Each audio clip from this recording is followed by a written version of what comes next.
90장 찬송하십시다. 90장.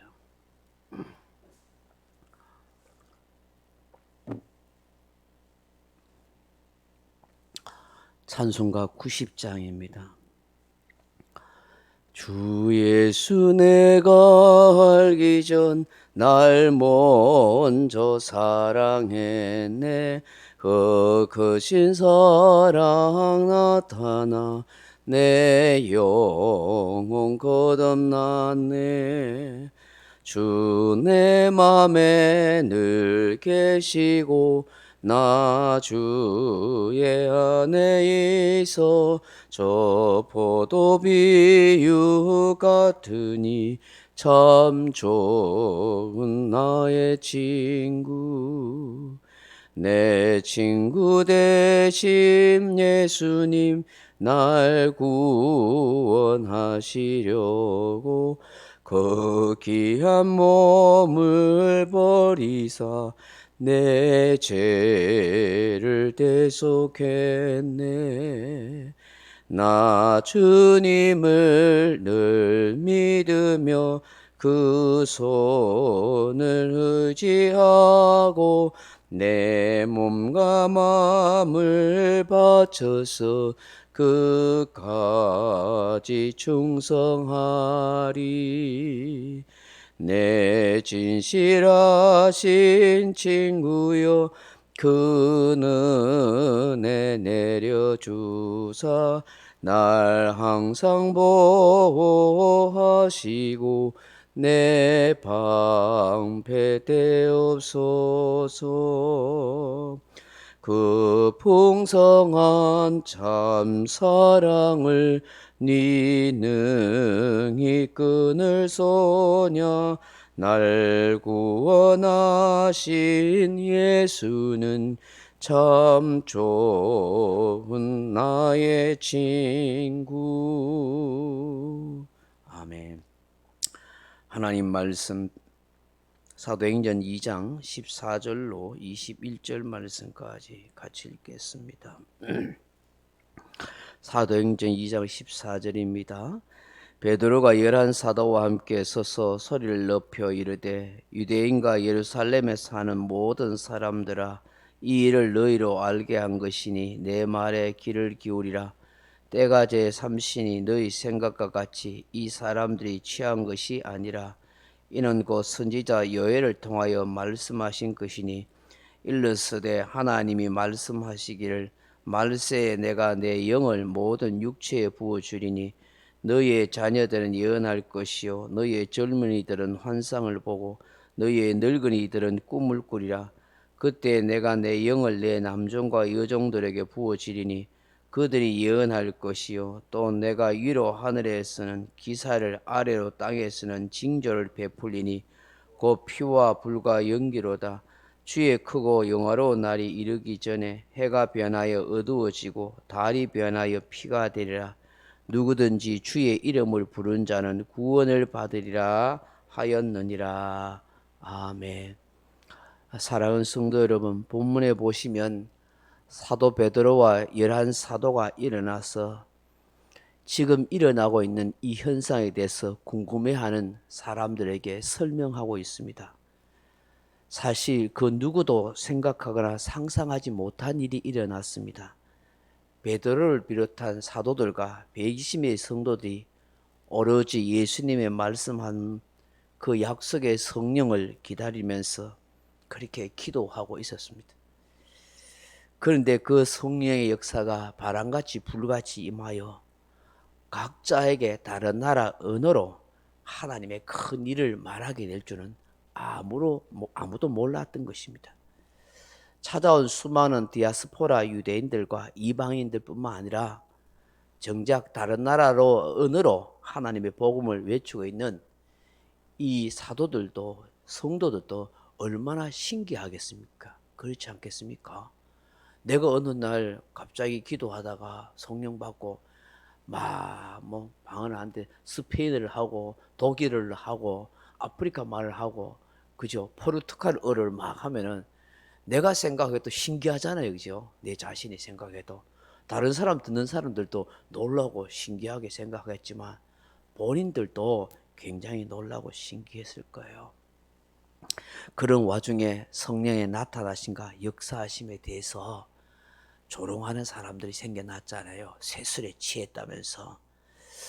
그러니 그 사람들에게 뭔가 설명해 줘야 되지 않겠어요? 그래서 열한 사도가 일어나고 베드로가 지금 말씀하고 있어요. 이 사람들아, 우리가 지금 때가 아침 9시다. 여기 본문에는 3시라고 되어 있잖아요. 이게 유대식 그 시간을 의하면은 아침 9시입니다. 아침 9시. 제3시야 이렇게 되어 있어요. 그 보면은 15절에 보십시오. 때가 제3시니 너희 생각과 같이 이 사람들이 취한 것이 아니라. 그 밤 12시가 1시고 3시가 그러니까 1시고 3시가 1시고 6시가 2시고 3시간씩 그 시간을 나누거든요. 아침 9시가 그들 시간에 하면 3시예요. 그러니까 지금 아침 9시부터 술 취해가지고 비틀거릴 사람이 누가 있겠냐 그런 얘기죠. 밤새도록 술 품은 사람이 있겠지만 이 당시 그럴 수 있었겠어요? 그 아침 9시부터 술 취한 사람 아니다. 이거는 술에 쳐서 행설수설하는 것도 아니고 성령의 역사와 감동으로 된 것인데 이미 요의 선지자를 통해서 예언된 말씀이다. 그렇게 지금 말씀하고 있는 거예요. 기도할 때에 성령 충만함을 지금 우리가 입었는데 이것이 예언된 말씀이다 하는 것입니다.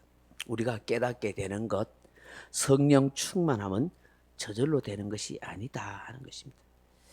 기도할 때 성령이 임하시고 충만함을 입을 수 있다 하는 것을 알게 되는 거예요. 그렇잖아요. 40일 동안 전혀 기도에 힘쓰고 있을 때에 성령 아버지께서 약속하신 성령이 충만하게 임하신 거예요. 뭐 놀러 가다가 성령 충만 받았어요. 뭐 TV 보다가 성령 충만 받겠어요. 휴대폰 한다고 성령 임하겠어요. 기도할 때 성령 임하는 거예요. 그 성도들이 자꾸 모여서 기도하기를 힘써야 성령 충만한 거예요. 교회는 모이기를 피하는 어떤 사람들이 습관과 같이 하지 말라 했잖아요. 사도행 히브리서 10장 24절에 그렇잖아요. 사랑과 선행을 격려하며 모이기를 힘쓰는 어떤 사람들의 습관과 같이 피하지 말아야 돼요. 모이기를 힘쓰래. 그럼 시대가 가면 갈수록 어떻게 될까요? 바쁘다고 개인 일 많다고 피곤하다고 안 모이면은 기도 생활이 안 되는 거예요.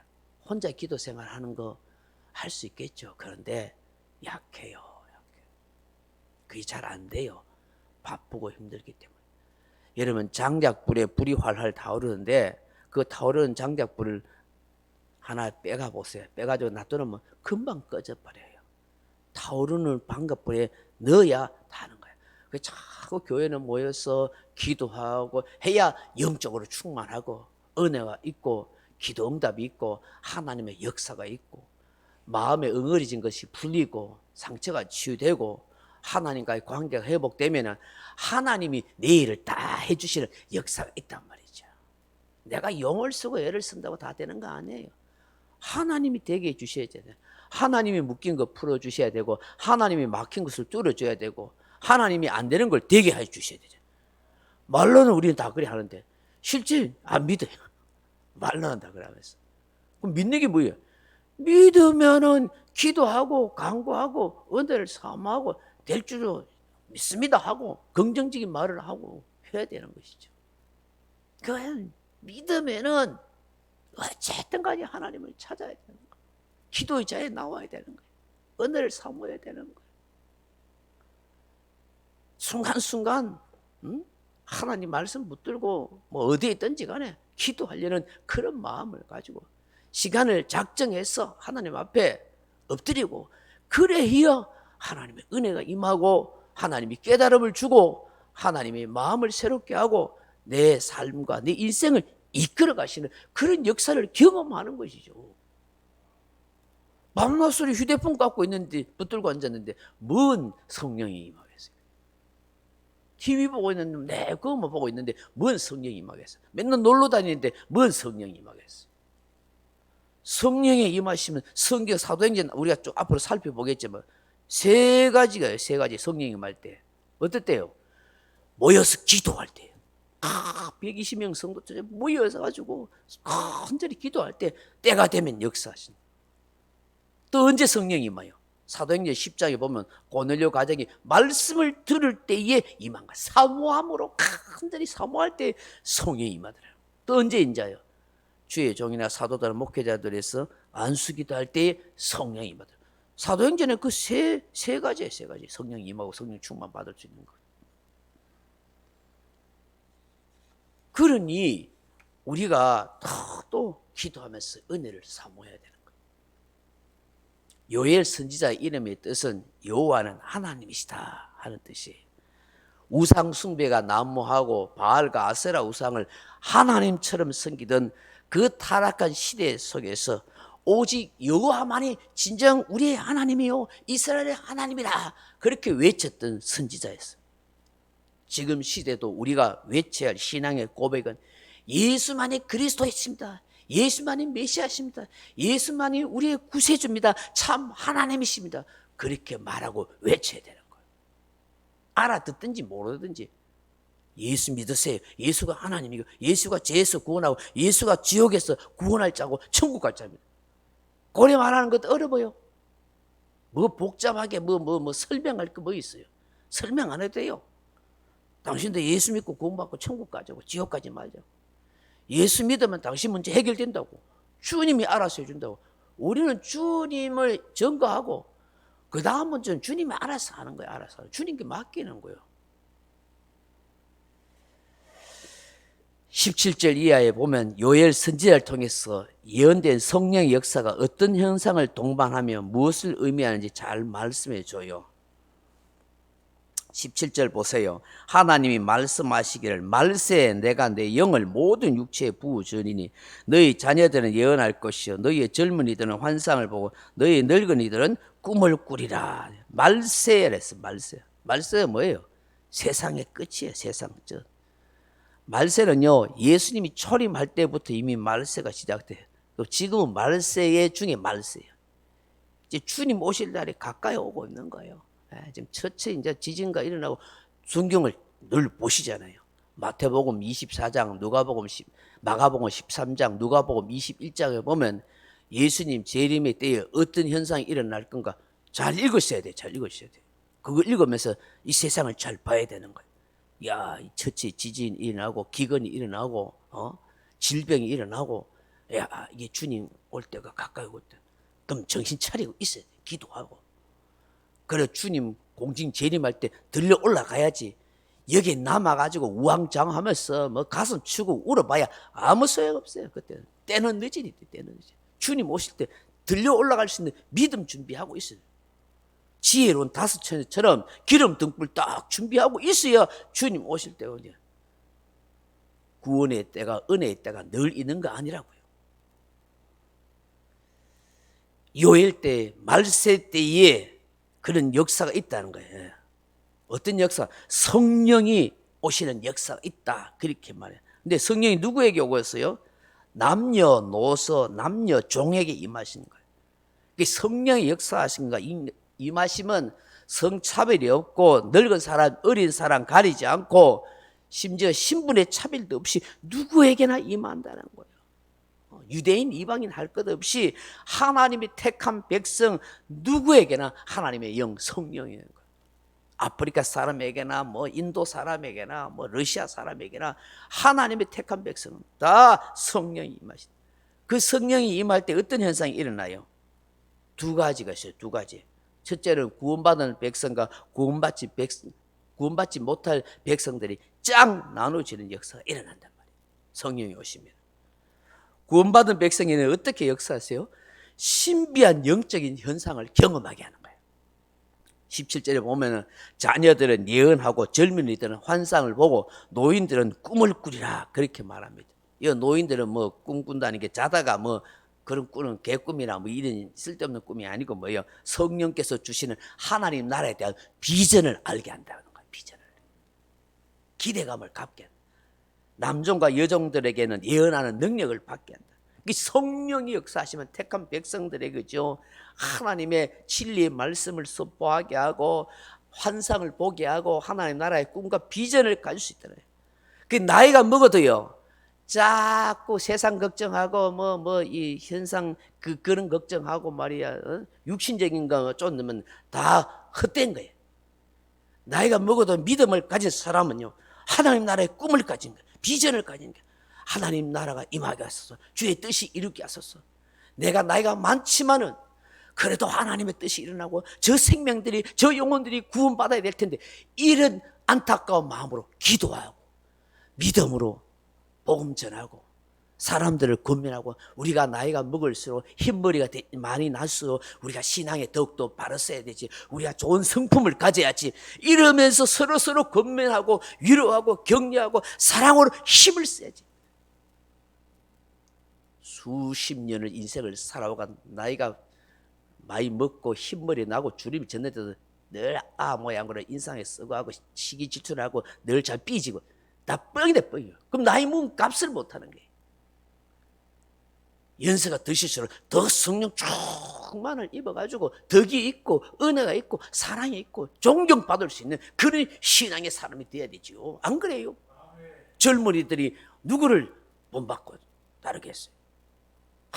저 수십 년 동안 믿음 생활 잘하고 기도 생활 많이 하시는 저런 장로님, 저런 권사님, 저런 지사님, 그렇게 존경받고 그분들에게 그가 어떻게 신앙생활을 잘할 수 있는 비결을 묻고 그래야 그걸 가르쳐줘야 그래 교회가 흔들하게 서가고 아름다워지. 난 잘 모른다. 모르면 바로 신앙생활 수십 년 했네 말이야. 알아야 돼. 가르쳐줘야지. 이렇게 해라. 내가 잘 모르지만 이렇게 하니까 내가 은혜롭게 신앙생활 잘하고 시험을 이기게 되더라. 이러니까 하나님의 축복을 받더라. 뭐 이런 감정이 있어야 되잖아. 할렐루야. 신비한 영적인 현상을 경험해야 돼요. 그래야 뭐 할 말이 있지요. 두 번째, 구원받지 못한 백성들에겐 성령의 임하심이 뭘 뜻해요? 하나님의 심판을 상징하는 거예요. 심판을 상징. 19절 20절 한번 읽어보세요. 또 내가 위로 하늘에서는 기사를, 아래는 땅에서는 징조를 베풀리니 곧 피와 불과 연기로다. 주의 크고 영화로운 날이 이르기 전에 해가 변하여 어두워지고 달이 변하여 피가 되리라. 아멘. 이게 불과 연기와 피는요, 심판을 상징해요. 해가 변하고 달이 변하고 피가 된다는 것은 다 하나님의 두려운 심판을 다 이야기하는 거예요. 성경 속에서 하나님의 심판을 상징할 때는 자연의 변화와 파괴가 일어나요. 사람들이 하늘과 달, 별 이런 걸 막 숭배했잖아요. 지금도 그러잖아요. 그런데 그 달이 막 별이 떨어지고요, 달이 붉은 빛으로 변하고 해가 어두워지고 그 전부 하나님이 우주 자연계를 막 그냥 파괴시킴으로써 세상에 진노와 심판이 임했다는 걸 보여주거든. 그게 성경에 자주 나와요. 요한계시록에 특히 더 나오죠. 어때요? 대접 심판, 인의 심판, 나팔 심판이 쫙 나오잖아요. 계시록 읽어보세요. 잘 몰라도 자꾸 읽어야 돼요. 계시록은 하나님이 어떻게 심판하고 교회와 성도들이 어떻게 이 영적인 전쟁에서 승리해 가는지 잘 나와 있단 말이에요.